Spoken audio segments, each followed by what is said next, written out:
My name is Abigail Stewart, and I was born with a silver spoon in my mouth, as they say. Not that I realized it at first. When you grow up wealthy, you think everyone lives like you do. Our family owned the largest chain of pharmacies in the state, Stewart Pharmaceuticals. It wasn't just a business, it was my grandfather's legacy. He built it from nothing, and my father David inherited it when I was just a kid. The business became my father's whole identity. He'd walk into our massive Victorian house after work, loosen his expensive tie, and start talking about profit margins before even saying hello. Another record quarter, he'd announce at dinner, while my mother Margaret nodded approvingly, adjusting her pearl necklace. This is what I'm going to pass down to my children someday. My older brother James would just push his food around the plate during these conversations. Even at 12, while I was still playing with dolls, he was more interested in ancient civilizations than profit margins. He'd try to change the subject to his latest archaeological discovery from the backyard, but Dad would just wave it off. I was different, though. Even as a kid, I loved helping out at the pharmacies. By the time I was 14, I knew all our regular customers by name and could recite our inventory like the alphabet. Dad noticed. Now that's my girl, he'd beam when I'd tell him about helping an elderly customer find the right medication or suggesting a new display arrangement that increased sales. She's got business in her blood. The shift happened gradually. As James buried himself deeper in history books and archaeological journals, Dad started bringing me to business meetings. By 16, I was doing inventory counts and helping with basic accounting. "Watch and learn, Abigail," Dad would say, showing me how to review contracts. "This will all be yours someday." My mother was thrilled too. "Finally, someone to carry on the family tradition properly," she'd say, giving me expensive business suits for my birthday while James got cheap history books. I remember the day James announced he was going to study archaeology in college. We were having dinner in our formal dining room, the one with the crystal chandelier that cost more than most cars. "You're what?" Dad exploded, his fork clattering against the fine china. "No son of mine is going to waste his life digging in the dirt." "David, please," Mom tried to calm him down, but her face showed she agreed with him. "It's what I love, Dad," James said quietly but firmly. "I've already been accepted to the program, and Professor Anderson says I have real potential." "Potential to be poor," Dad shouted. "We're business people, not dirt scholars." I watched James's face set in that determined way I knew meant his mind was made up. "Then I guess I'm not a business person," he said, standing up from the table. That was the night everything changed. Dad turned all his attention, and expectations, to me. I was no longer just the backup plan, I was the future of Stewart Pharmaceuticals. The pressure was intense, but I loved it. Or at least, I thought I did. Preston Business College was everything I'd dreamed of, prestigious, competitive, and full of other trust fund kids just like me. I felt right at home with my designer clothes and platinum credit card. That's when I met Zayn. It was in the campus library, of all places. I was struggling with a coding assignment when this guy at the next table noticed me cursing under my breath at my laptop. "Need some help?" he asked, sliding into the chair next to me. He had the kindest brown eyes I'd ever seen and a slight accent I couldn't place. That's how it started. Zayn was brilliant, he'd gotten a full scholarship to study computer science and was at the top of his class. Everyone knew him, professors would use his projects as examples, other students would fight to have him on their team for group assignments. But he was so humble about it all. It took me 3 coffee study sessions to work up the courage to ask about his background. He told me matter-of-factly about his parents immigrating from Syria when he was little, about his dad working security and his mom cleaning houses. How he'd been coding since he was 12, teaching himself on a second-hand laptop. "I used to do freelance work after school," he said. "Had to help with the bills, you know?" I didn't know, actually. I'd never had to worry about bills in my life. But something about the way he said it, no self-pity, just stating facts, made me admire him even more. We started dating a month later. Zayn was different from the rich boys I'd grown up with. He opened doors because he was genuinely polite, not because etiquette class had drilled it into him. When he took me out, it was to small family-owned restaurants where the food was amazing and the owners knew him by name. 6 months in, he proposed. Not with some massive diamond like my dad would have expected, just a simple silver band he'd saved up for, given to me during a sunset walk through campus. It was perfect. Dad was thrilled when I told him I was engaged, at first. He immediately planned this huge family dinner to meet my fiancé, inviting all our relatives. I could practically hear him imagining some heir to a Fortune 500 company. The moment we walked into our massive dining room, I knew I was wrong. I watched my family's faces change, like someone had flipped a switch, from eager smiles to barely concealed sneers. My Aunt Patricia actually clutched her pearls. Mom's champagne glass froze halfway to her mouth. The silence was deafening until Dad cleared his throat. The sound echoed through our massive dining room like a gunshot. I could feel Zayn's hand tense in mine under the table. "So, young man," Dad said in that condescending tone he usually reserved for his employees, drawing out each word like he was speaking to a child, "tell us about your background. Where exactly are you from?" Zayn sat up straighter, maintaining his dignity despite the hostile atmosphere. I admired how he kept his voice steady and respectful. "My parents immigrated from Syria when I was young, sir. We've been here since I was 6. "And what do your parents do?" Dad pressed, his lip curling slightly. The crystal chandelier above us cast harsh shadows across his face, making him look almost sinister. "My father works as a security guard at Atlantic Corp, and my mother works as a cleaner," Zayn answered honestly. His voice remained firm and proud. "I've worked part-time jobs since I was old enough to help support them. But I was fortunate to earn a full scholarship to Preston." My mother practically choked on her wine and grabbed her water glass, taking desperate gulps. The pearls around her neck trembled with each swallow. Aunt Patricia and Uncle George exchanged meaningful looks, while Cousin Rebecca actually snickered behind her manicured hand. Dad's face was getting redder by the second. The vein in his forehead, the one that only appeared when he was truly angry, began to pulse. "Well," he said, pushing his plate away with such force that the expensive china rattled, "I hope you understand, young man, that my Abigail is accustomed to a certain lifestyle. She's never wanted for anything. How exactly do you plan to provide for her?" Before I could jump in, Zayn responded calmly, his composure a stark contrast to my father's growing anger. "I'm already successfully trading in cryptocurrency markets, Mr. Stewart. I built a substantial portfolio, and I'm developing plans for my own tech startup." "Cryptocurrency?" Dad interrupted with a harsh laugh that echoed off the mahogany-paneled walls. "You mean like what that scammer sold to Aunt Martha? The one who cleaned out her savings account?" His voice dripped with contempt. "Dad, that's completely different," I tried to explain, my heart pounding. "Zayn's actually incredibly knowledgeable about blockchain technology. He's even been asked to speak at tech conferences." "Enough." Dad slammed his hand on the table, making the crystal glasses rattle and the silverware jump. The sound made everyone at the table flinch, except Zayn. "I know a con man when I see one. Your Aunt Martha thought she knew better too, didn't she?"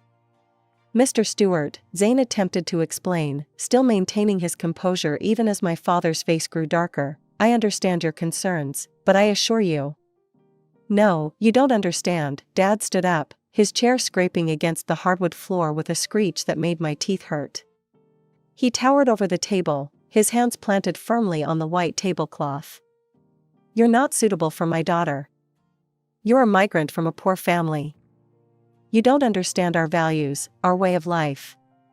You're not one of us." I watched in horror as my father, the man who'd taught me about business ethics and professional conduct, showed his true colors. The worst part was seeing how the rest of my family nodded along, as if he was just saying what they were all thinking. Dad wasn't done. His face twisted with rage as he jabbed his finger in Zayn's direction. "I see right through you, you know that? You're just another gold digger with a sob story, trying to get your hands on my daughter's inheritance. David, please, Mom interrupted, but not to defend Zayn. She turned to me with what she probably thought was a motherly expression. Honey, you're too young for marriage. Finish college first, come work at the company like we planned. There's plenty of time to think about marriage, with someone more suitable. Uncle George cleared his throat. He's probably just after the pharmacy chain, David. These people are clever that way. Remember the Martinez boy who tried dating Rebecca? Aunt Patricia chimed in, talking about Zayn as if he wasn't even there. Same thing, all charm until they get what they want. I watched Zayn's face as my family continued their verbal assault. He sat perfectly still, his expression composed, but I could see the slight tightening around his eyes, the way his knuckles whitened as he gripped his water glass. What kind of future could you possibly offer her? Dad sneered. Living in some tiny apartment, eating microwave dinners, while you waste time on your imaginary internet money? That was it. Something inside me snapped. I stood up so quickly, my chair fell backward with a crash. Stop it. All of you, just stop. My voice shook with rage. You should be ashamed of yourselves. You're acting like entitled, prejudiced snobs. Abigail, Mom gasped, clutching her pearls. No, Mom, I'm done. I reached for Zayn's hand. I've never been more embarrassed to be part of this family than I am right now. Come on, Zayn, we're leaving. We walked toward the door, heads held high, while my relatives muttered and whispered behind us. Dad's voice boomed through the foyer as we reached for our coats. You walk out that door with him, Abigail, and you'll regret it. Do you hear me? After everything we've invested in you? All the money we spent on your education, your future? You owe us. I turned back one last time, meeting his furious gaze. The only thing I owe you is the courtesy of walking out instead of telling you exactly what I think of you right now. I heard him shouting about debts and obligations as we walked to Zayn's car, but I didn't look back. Some debts, I was learning, weren't worth paying. A year flew by like a dream. Zayn and I finished college, him with highest honors in computer science, me with my business degree. We'd moved into a modest apartment, and despite my family's dire predictions, we were happy. So when Zayn suggested we stop waiting and get married that summer, I didn't hesitate. I spent hours crafting the perfect wedding announcement for social media. I posted a beautiful engagement photo of us, with a heartfelt message about love transcending boundaries. The responses started rolling in almost immediately. Not congratulations, attacks. Cousin Rebecca, I can't believe you're still with that fortune hunter. Count me out. Aunt Patricia, your poor parents must be so disappointed. We raised you better than this. Uncle George, no self-respecting steward would attend this travesty. My phone kept buzzing with notifications, each one more cruel than the last. I finally had to turn it off when my mother's comment appeared, "You're making the biggest mistake of your life. Don't expect us there."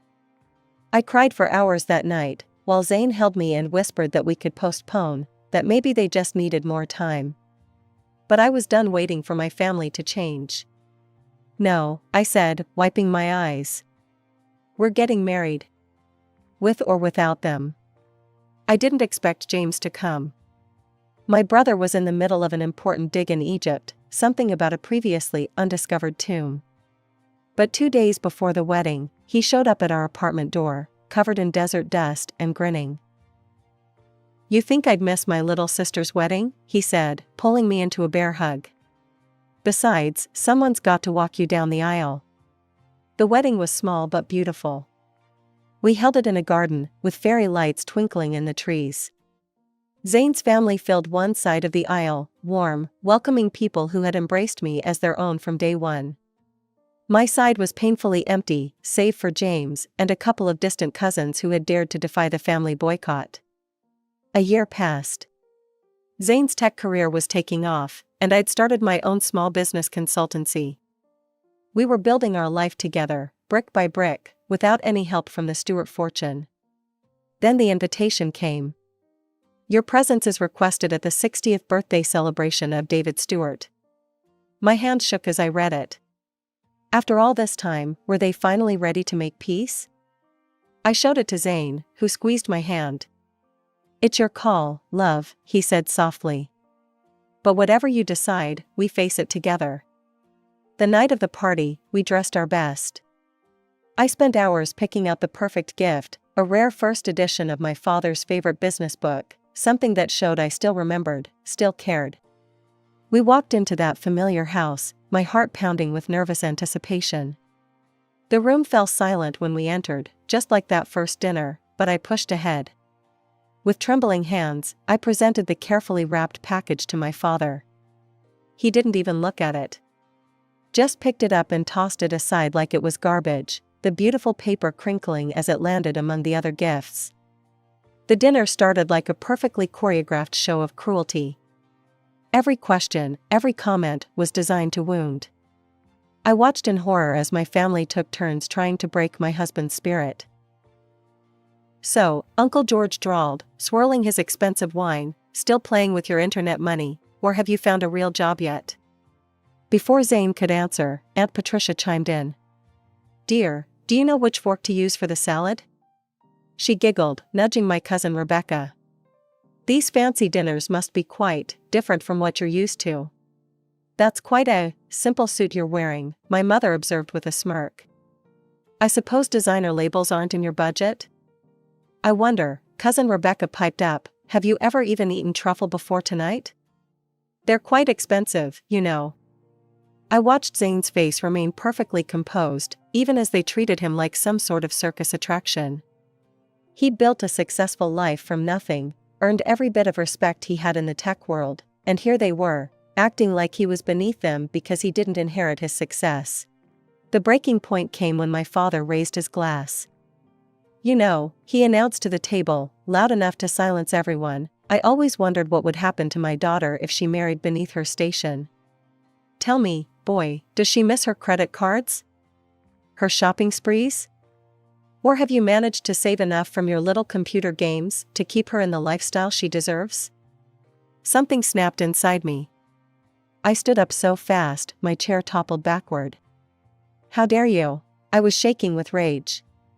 You sit here in your expensive clothes, in your massive house, acting like you're better than everyone else, when you're nothing but small, cruel people who've never earned a single thing in your lives. The room went dead silent.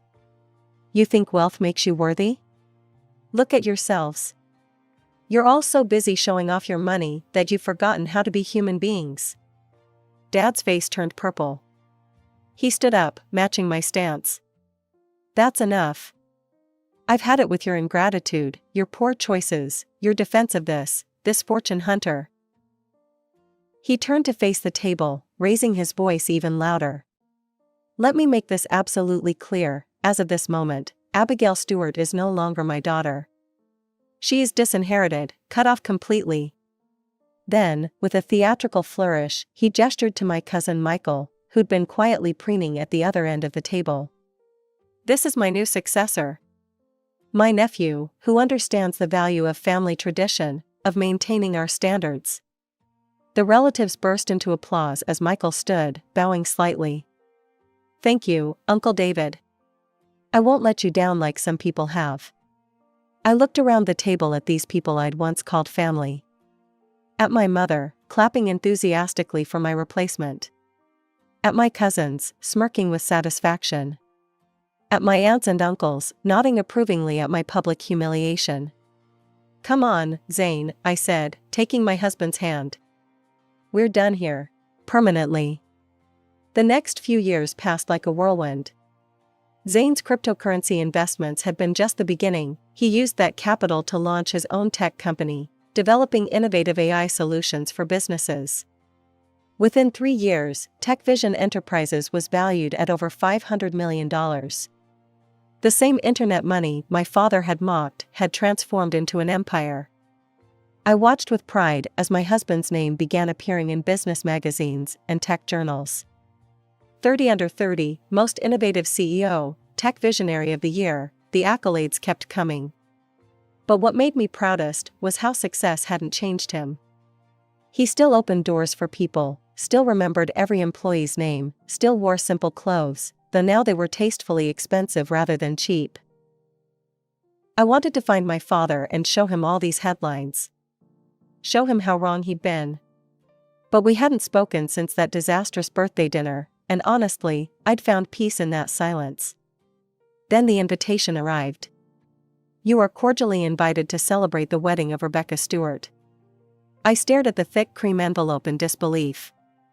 The same cousin who'd mocked Zayn's table manners, who'd made snide comments about his clothes, was now inviting us to her wedding? Look what came in the mail, I said to Zayn that evening, holding up the invitation. He read it carefully, then looked at me with those kind eyes I'd fallen in love with years ago. Maybe we should go. In my culture, we believe family is sacred, even when they hurt us. So there we were, walking into the grand ballroom of the Ritz-Carlton, where Rebecca's wedding was being held. The reaction was unexpected. Oh my God, is that Zayn Hassan? The TechVision CEO? Did you see his interview in Tech Weekly? I heard he just closed a deal with Microsoft. Can I get a picture with you, Mr. Hassan? The same relatives who'd once looked down their noses at my poor immigrant husband were now falling over themselves to get his attention. Former critics were now eager fans, shoving business cards into his hands, asking for investment advice, begging for photos. I watched as Zayn handled it all with characteristic grace, smiling for photos, answering questions politely, making everyone feel heard and respected, even those who'd never shown him the same courtesy. Your husband is absolutely brilliant, gushed Aunt Patricia, the same aunt who'd mocked his table manners years ago. Did you know he was featured in Forbes? I just smiled, thinking how funny life can be. The fortune hunter they'd accused him of being had built his own fortune, bigger than anything the Stewarts had ever imagined. But unlike them, he wore his success with humility and kindness. I should have known something was off when my parents made a beeline for our table. Mom was wearing her most ingratiating smile, the one she usually reserved for wealthy potential investors, while Dad had plastered on his best business face. Darling, Mom cooed, air-kissing my cheeks. And Zayn? We've been following your incredible success in the news.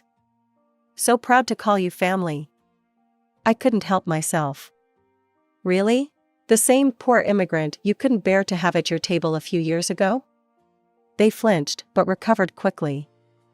Dad cleared his throat, loosening his collar, which, I noticed, wasn't from his usual luxury brand. Water under the bridge, sweetheart. Family is family, right? Then came the real reason for their sudden change of heart. Over the wedding appetizers, the story spilled out. Michael, their precious replacement heir, had nearly destroyed Stewart Pharmaceuticals. In his eagerness to cut costs, he'd signed contracts with shady suppliers. Now they were facing multiple lawsuits for selling counterfeit medications. The FDA is investigating, Dad said, his voice dropping to a whisper. The banks won't touch us. We're in trouble, princess. The legal fees alone. Mom dabbed at her eyes with her napkin. We've had to mortgage everything. Dad reached across the table, placing his hand over Zayn's. Son, I know we got off on the wrong foot, but you're family. And family helps family, right? We just need a loan to tide us over. A few million should do it. I saw Zayn's face soften with sympathy. My husband, always so quick to forgive, was already reaching for his checkbook. I placed my hand over his, stopping him. Family helps family? I repeated, my voice ice cold. Funny, I remember you specifically saying we weren't family anymore. In fact, didn't you disown me? Twice? Now, Abigail, Dad's voice took on that warning tone from my childhood, after everything we'd done for you. You taught me some valuable lessons, Dad, I cut him off. Like how not to give money to strangers. Isn't that what you always said? His face turned that familiar shade of purple. You ungrateful little. And about keeping high standards, I continued, my voice carrying just as the wedding DJ asked everyone to raise their glasses to the happy couple. So I'm sorry, but I don't associate with people who sell fake medications to sick people just to save a buck. Dad exploded, jumping to his feet. How dare you? After everything I've done for you. I raised you, educated you. And disowned me, I finished, standing calmly. Twice. Let's make it 3 times, you can disown me again if you'd like, but it won't change my answer. Taking Zayn's hand, we walked out of the reception, my father's curses following us just like they had years ago. Only this time, I was smiling. That was 3 years ago. James keeps me updated on family news, not that I ask. The mighty Stewart Pharmaceuticals went bankrupt. The mansion where I grew up was sold at auction. Dad and Mom downsized to a condo, selling their luxury cars and Mom's precious jewelry to pay legal fees. Sometimes I think about that dinner years ago, when Dad called Zayn a fortune hunter. Life has a funny way of showing us who people really are. My poor immigrant husband built an empire through hard work and integrity, while my respectable family lost everything through greed and shortcuts. But you know what? I learned that real wealth isn't about money at all. It's about having people in your life who stand by you when it matters, who lift you up instead of tearing you down. By that measure, I'm the richest woman in the world.